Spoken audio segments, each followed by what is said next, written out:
Hi, I'm Sara Moulton here with Michelle Sibley, and we're here to tell you about this cool new survey that was done. It was conducted by Cooking Matters and funded by the ConAgra Foods Foundation, and they interviewed 1,500 families to find out how they were cooking and shopping. And what they found was that 8 in 10 lower income families actually are cooking at home 5 nights a week. That's right. Which is terrific. But the problem is they're having a hard time making healthy choices for every night of the week, because there's a few issues, and one of them is just plain shopping.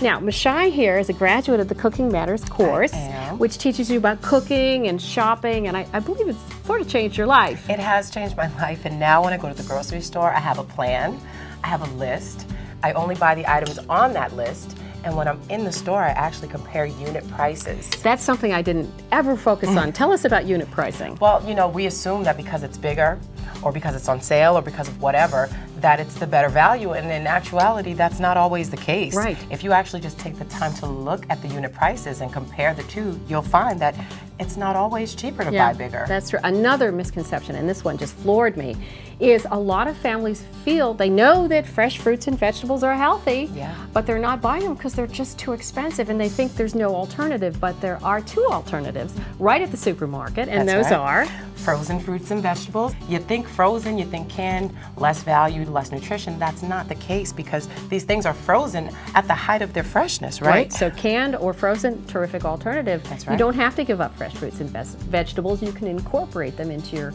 every night meals. Now, we're going to take them through the famous turkey taco recipe. Let's do it. Okay, there's so many things we can tell you.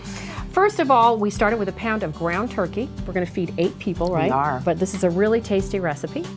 And how are we going to do that? How can you take 1 pound of turkey and feed 8 people? Well, we're going to bulk it up with... We're going to use a can of pinto beans, and we're going to rinse the beans off because we're taking away 50% of the sodium. That's Isn't that cool? A tip that lots of people didn't know. Right, so if you can't buy the low sodium, just buy the regular and rinse them off. You'll be good. That's right. And then we're using dried herbs and spices, and what's good about that? They last forever, so you can have them in your cabinet year after year. Yes. And it's a replacement for salt, and it tastes great. Yes, and so much more affordable than fresh. That's right. We add canned tomatoes, which have a great nutritional profile. And we've got carrots, fresh carrots. They're in season. Why not? Shred them up, throw them in, bulks it up, nice flavor. But if you had something else in your fridge, you could use that as well. That's right. So whatever you have. We're going to use shredded cheddar cheese to finish it off, which also bulks it up. I thought that shredded was always going to be more expensive because the supermarket did it, but we found out today that actually today it's cheaper. We looked at that unit price. That's right. Finally, usually we serve this with lettuce, but lettuce is not in season. Buy fruits and vegetables in season, the fresh ones if you're going to. And we have cabbage that was very affordable. And you know what? Great crunch, very healthy. Why not? That's right.